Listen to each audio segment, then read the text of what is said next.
하나님 말씀 로마서 12장 1절에서 2절 말씀입니다. 로마서 12장 1절에서 2절입니다.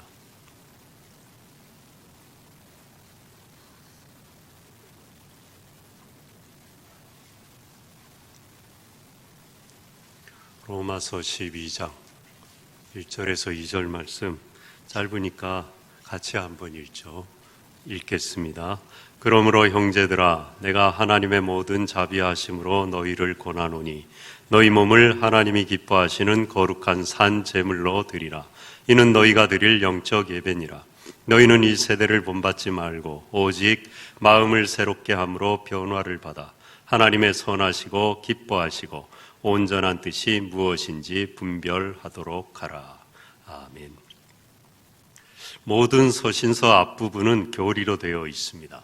로마서뿐만 아니라 그 뒤에 나오는 고린도 전후서나 에베소서 뒤에 베드로 전후서 다 예외가 없습니다. 그리고 그 앞부분에 교리가 나오고 그 뒤에 성도의 삶이 어떠해야 되는지 권면하는 내용이 나오고 있습니다. 오늘 로마서도 12장부터 믿음에 합당한 삶을 권면하는 내용입니다. 이것은 그 앞에 11장까지의 신앙과 신학적인 토대 위에 성립됩니다. 1장에서 11장 한마디로 이신칭의 믿음으로 구원받는다는 복음에 관한 얘기를 이렇게 저렇게 여러 가지 근거를 들어서 사도 바울이 설명했어요. 그리고 여기서 믿음은 그리스도 안에 나타난 하나님의 사랑을 받아들이는 것입니다.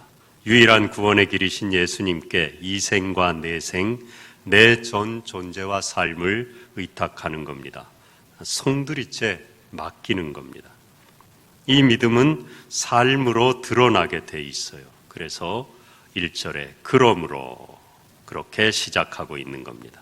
이는 삶으로 믿음을 증명하라는 요청인 동시에 온전한 복음을 간직하고 믿음으로 반응한 사람은 응당 그에 맞는 삶이 따라온다는 언표예요.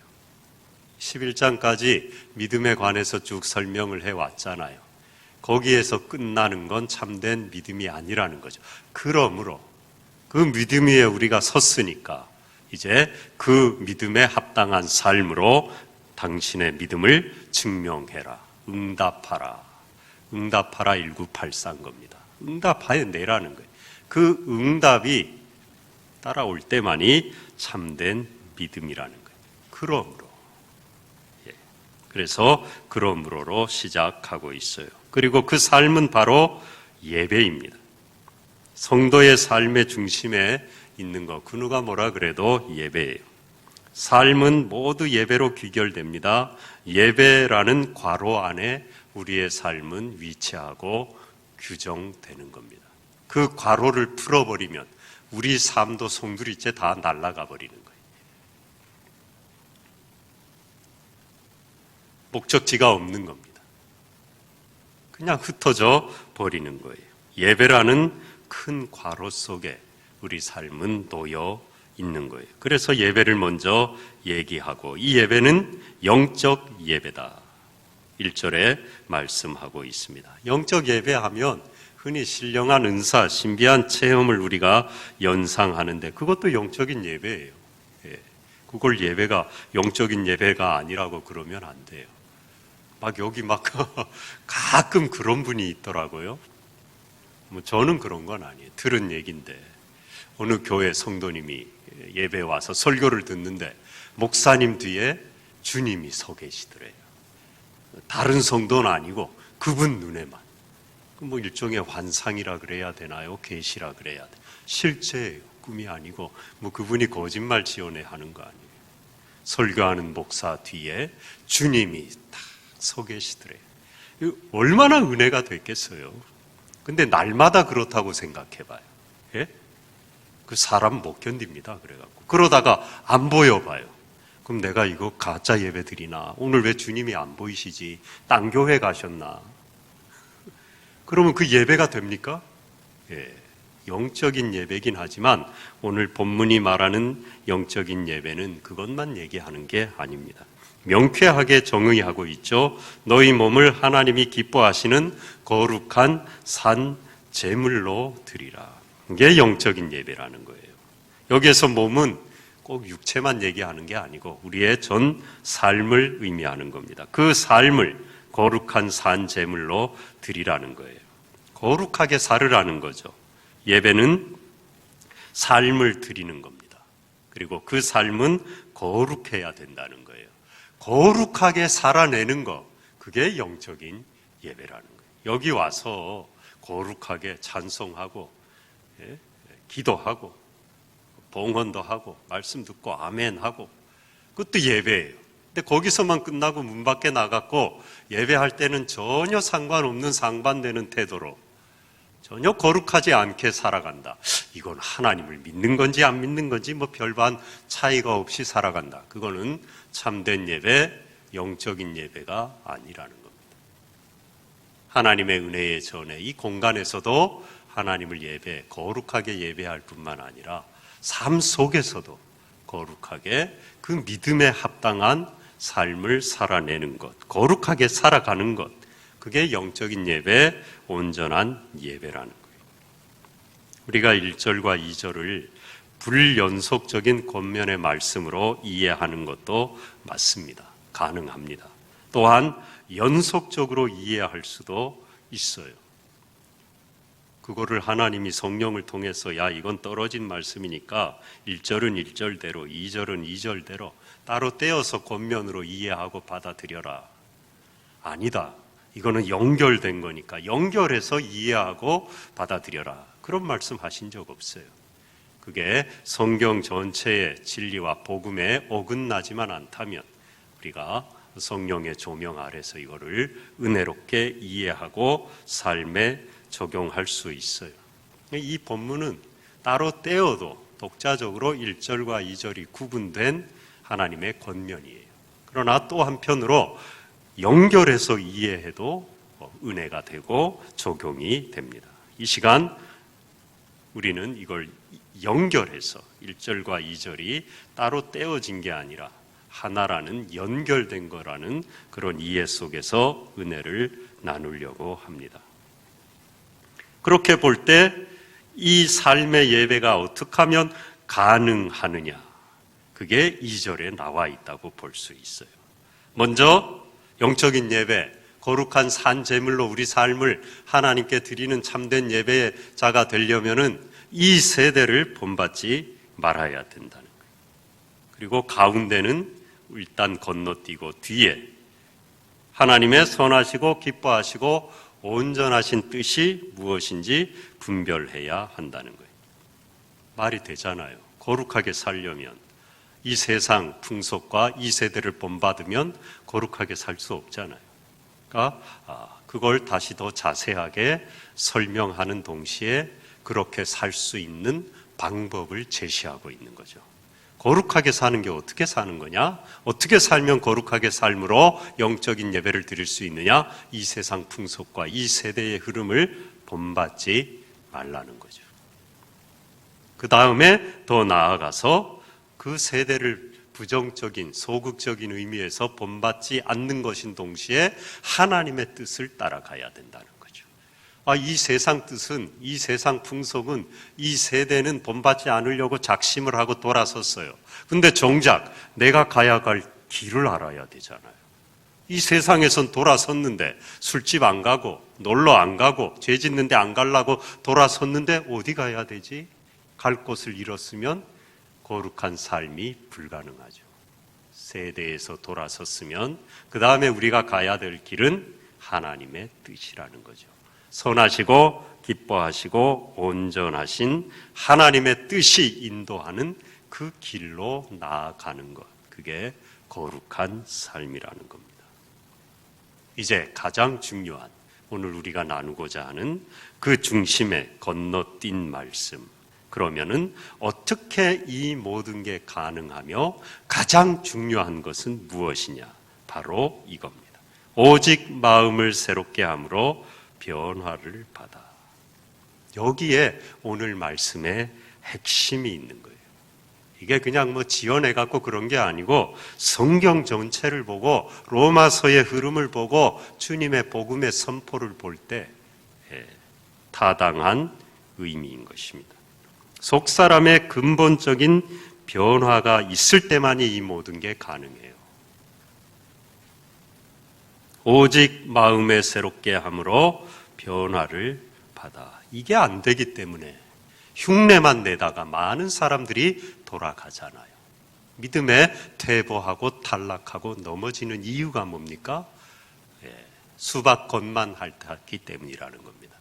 남이 세대를 본받지 않고 그런데 안 가니까 나도 그래 봐야지. 근데 마음은 여전히 세상에 있어요. 그리스도가 내 마음에 없으면 그거 잠깐 흉내내는 것밖에 안 돼요.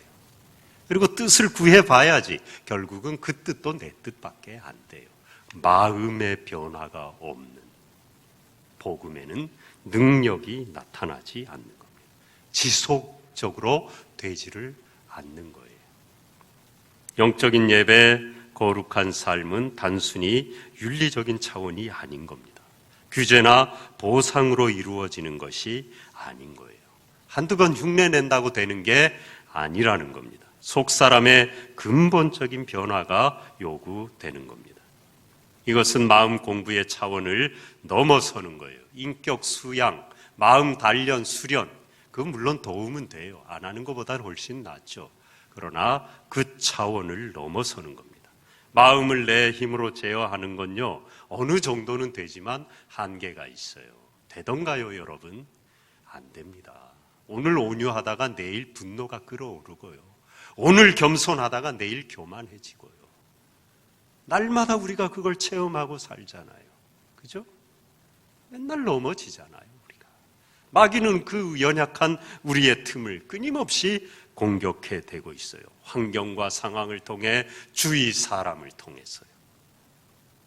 끊임없이 우리를 유혹하고 시험하고 있습니다. 그러므로 가장 중요한 것은 우리 마음의 중심에 십자가의 사랑이 자리하는 거예요. 그래서 깨어지고 상한 우리 심령이, 마음이 주님의 은혜로 부드러워지고 풀려지고 새로워지는 겁니다. 밑 빠진 독에 물을 어느 영화에 나오는 것처럼, 다 많이들 그 영화 보셨을 텐데, 내기를 했는데 하루 종일 1년 내내 갖다 부어보세요. 계속 빠져나가죠. 어느 팀이 이겼어요? 그 깨어진 독을 거기서 어디에 던졌더라? 우물인가 어디? 연못인가? 그런데 물이 많은 데다 던져버리니까 새 나갈 일이 없잖아요. 단지가, 독이 물에 잠겨버리니까요. 우리 마음이 새롭게 변화되는 길, 수도꼭지 틀듯이 물로 씻는다고 절대로 안 됩니다.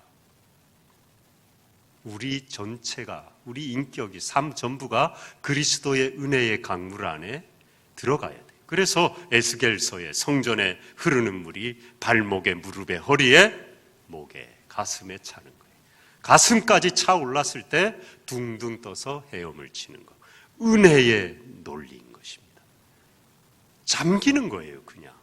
이게 기독교의 정수예요. 이게 진리예요. 율법이 아닌 겁니다. 복음인 거예요.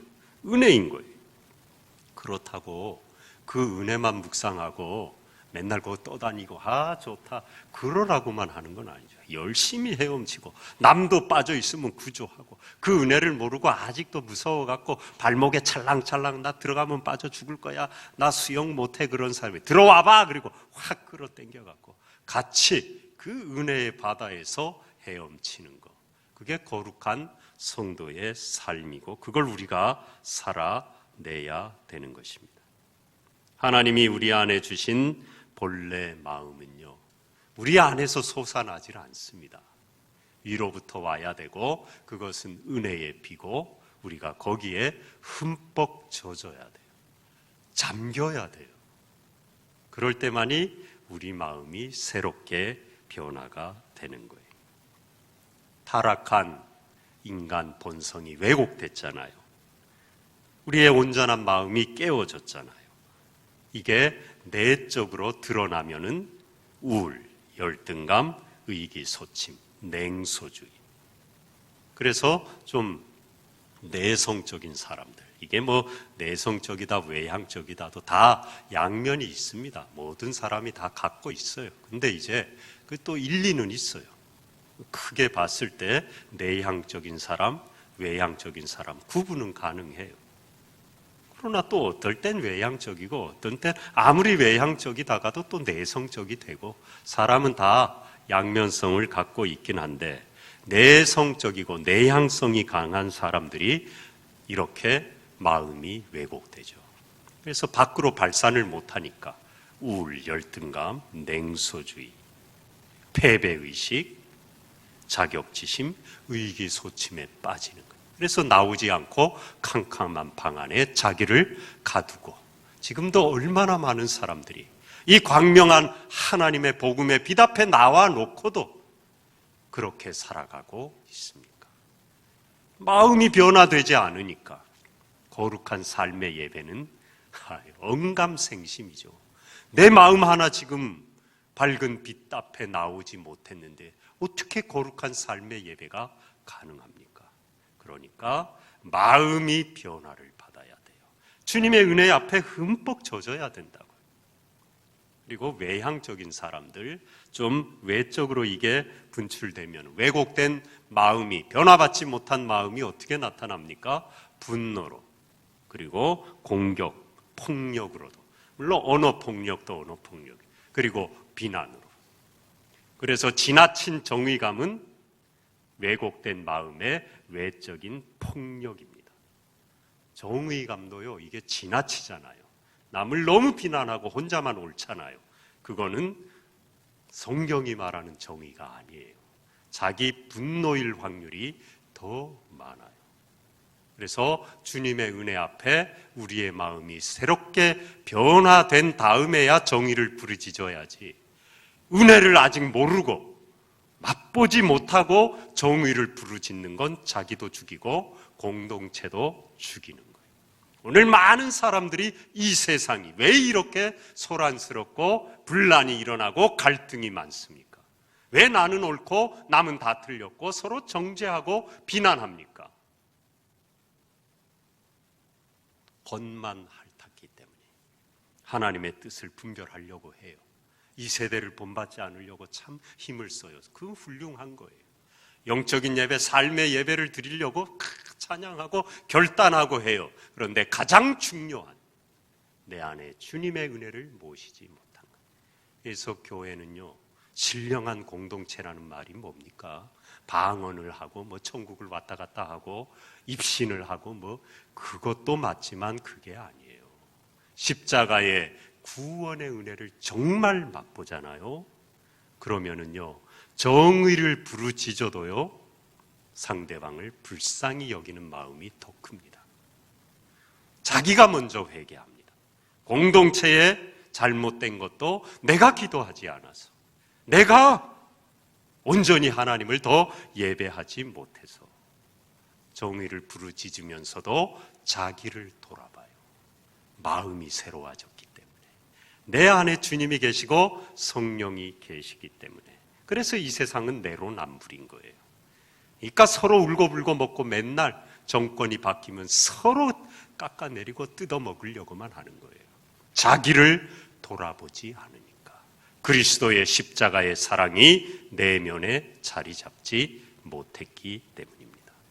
그러므로 교회는요, 정말 은혜가 있고 여기가 천국이고 감사하고 기쁘고, 그 은혜 때문에 내 마음이 새롭게 날마다 주님 앞에 변화되고, 물론 천국 갈 때까지 우린 죄인이죠. 그러나 나를 돌아보는, 내 내면에 계신 주님 때문에 천국을 누리는 거룩한 산제사, 삶의 예배가 가능한 것입니다.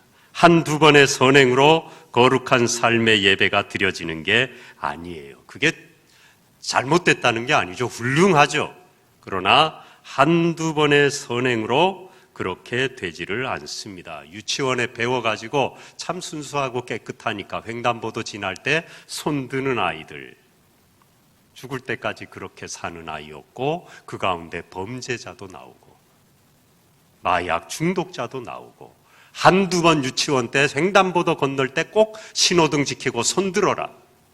한두 번 선행으로 그 삶이 하나님께 거룩하게 드려지는 삶의 예배가 되는 게 아니에요. 마음이 새롭게 변화를 돼요. 물론 그 습관이 마음에 좀 행동주의 심리학처럼 행동을 반복하면 그 행동이 우리의 내면을 변화시키는 측면이 있는 건 맞아요. 그러나 그건 심리학 이론일 뿐이에요. 한계가 있어요. 그것도 주님이 우리 안에 오실 때만이 십자가에 나타나신 하나님의 그 크신 사랑을 우리 종재기만도 못한 이 작은 마음에 듬뿍 누려봐도 감당할 수가 없어, 주체할 수 없어 벌벌 떨 때만이, 그때만이 우리는 그 은혜 안에서 우리의 마음이 새로워지는 겁니다. 그러면 이게 체질화가 되고 일상화가 되고 내면화가 돼요. 완전히 옹이가 박히듯이 내 내면에 깊이 박혀서 다시는 뽑히지 않는 거예요. 그래서 주님의 은혜로 살아가는 거룩한 삶의 산제사, 삶의 예배를 드릴 수 있게 되는 것입니다. 마지막으로 거기서만 또 끝나서는 안 되고 아까 살펴본 말씀 중에 마지막 참 중요하죠. 나아가서 하나님의 뜻을 분별하고 그 뜻을 추구해야 합니다. 그게 영적인 예배예요. 전에 이제 제가 처음 부임해서 한동안 그 하나님의 뜻에 관해서 꽤 여러 주 이 강의 때 했잖아요. 그때 말씀드렸어요. 저도 해놓고도 또 잊어버려요. 근데 또 보면은 또 새롭고 그랬어. 그리고 은혜가 돼요. 작정적 뜻, 창조, 종말, 예수 그리스도를 통한 십자가 구원. 이거는요 단군 하레비가 와도 바꿀 수 없는 거예요. 하나님이 작정한 천지를 창조한. 이건 뭐 방법이 없어요. 빼도 박도 못해요. 종말 반드시 올 겁니다. 구원, 작정적 뜻이라 그래요. 그리고 하나님은 우리의 실수와 잘못을 통해서도 합력하여 이 작정적 뜻을 이루셔요. 우리 교회가 더 부흥하고 성장해서 세계 선교, 구제 이런 걸 감당하는 게 하나님의 작정이다. 그런 줄로 믿습니다. 당연하겠죠. 모든 교회 하나님의 작정은 그렇겠죠. 그러나 우리 교회를 향한 분명한 또 어떤 작정은 있을 거예요. 저도 다 모르고 기도하고 있죠. 날마다 물으면서. 그러나 분명히 있는 건 사실인데 어떤 어려움이 오고 코로나가요 죽을 때까지 있어도 우리 교회를 향한 하나님의 작정은 변개할 수 없어요. 코로나도 못 건드려요. 이루시는 겁니다. 합력하여 선이 되게 하십니다. 요셉이 팔려가고 감옥에 가고 죽을 곳에 처했지만 그를 미리 보내서 그로 말미암아 가족이 애굽에 내려와서 큰 민족을 이루어 홍해를 가르고 가나안 복지에 들어가서 선민이 되고 그 민족 가운데 메시아가 와서 인류를 구원하고 하나님의 창조 세계를 회복하고자 하는 이 구원의 뜻 작정, 이것은요 그 누가 뭐라 그래도 바로가 계속 속이고 거짓말하고 또 못 가게 해도 하나님의 뜻을 바꿀 수 없다는 거예요. 우리 개인의 인생도 마찬가지, 우리 교회도 마찬가지고 그 작정적 뜻 반드시 이루셔요. 그 다음에 규율적 뜻이라 그러고 도덕적 뜻이라고도 하고 하나님의 소원적인 뜻이죠. 우리에게 요구하시는 겁니다. 오늘 본문도 바로 그겁니다. 믿음을 이렇게 우리가 받았으니까, 믿음을 고백하고 하나님의 자녀가 되었으니까 그 믿음을 삶으로 증명하는 참된 영적인 예배, 거룩한 삶의 예배를 드려라. 이게 하나님의 규율, 도덕, 소원적인 뜻이에요. 우리에게 요구하는 거라는 겁니다. 하나님의 영광을 위해 살아라, 죄와 멀어져라, 거룩해라, 항상 기뻐해라, 고난 중에도 즐거워해라. 그 외에 무수히 많죠. 그게 바로 우리를 향한 하나님의 요청사항, 하나님의 소원적인 뜻이라는 거예요. 이 뜻을 우리가 믿음으로 고백했으니까 그걸 물으며 그걸 어떻게 하든지 내 삶에 적용하고 실천하려고 하는 것, 그게 삶의 거룩한 예배, 그게 영적인 예배라는 겁니다. 가장 중요한 것은 마음에 주님을 모시는 거예요. 마음을 새롭게 해야지 하실 필요가 없어요. 잘 안 돼요. 그것도 율법이 돼요. 노력으로 되는 게 아니에요. 은혜 받고 주님을 자꾸 초청하면 돼요. 십자가의 주님, 저한테 오세요. 우리 가정이 지금 힘들어요. 우리 가정에 하나님 오세요. 주님을 모시면 되는 겁니다. 날마다. 그게 신앙생활의 전부예요, 여러분. 그거 하나만 하면 돼요, 우리는. 그걸 안 하고 자꾸 딴 걸 하려고 그러고, 내 맘대로 하려고 그러고, 뭘 더 잘해보려고 그러고. 아니에요. 기본만 하면 돼요. 주님의 은혜만 사모하면 돼요. 그러면 마음이 새로워져요. 그 은혜 안에서 우리가 기뻐요. 뛰놀아요. 아까 찬양도 했지만 세상 소망 다 끊어져 가도 주의 사랑은 끝이 없으니. 찬양하면서 제가 얼마나 은혜가 되든지 주님의 은혜가 우리 마음에 강물처럼 흘러서 새롭게 하시는 겁니다. 그 은혜 가운데 주님의 크신 작정에 대한 신뢰를 가지고 지금 이 순간 내 삶을 향한 하나님의 뜻을 겸손히 물으며 나아가는 겁니다. 이게 영적인 예배예요. 그리고 딱 하나, 다 알아야 되느냐? 아니에요. 그렇게 한다고 하나님이 이 길이다, 이 뜻이다, 다 알려주느냐? 절대로 그렇지 않아요. 그럼 목사님, 거룩한 삶을 못 살겠네요. 영적 예배는커녕 뜻도 모르는데요. 그게 바로 뜻이에요. 물으면 되는 거예요. 힘들죠. 그러나 세상 소망 다 끊어져 가도 주의 사랑은 끝이 없으니, 나를 향한 아버지의 뜻은 변함이 없으니, 여실하시니, 나와 함께 하시니, 묻는 겁니다. 묻는 거 하나만 잘하면 되는 겁니다. 오늘도 묻고 내일도 묻고, 그게 바로 하나님의 뜻이에요. 그리고 그게 하나님이 받으시는 거룩한 삶의 예배예요. 물으십시오, 여러분. 다 안 알려주십니다. 미안하지만. 그러나 또 물으세요. 그게 하나님의 뜻이에요. 그게 예배예요. 그런 예배로 하나님께 영광 돌리는 저와 여러분 되면 좋겠습니다.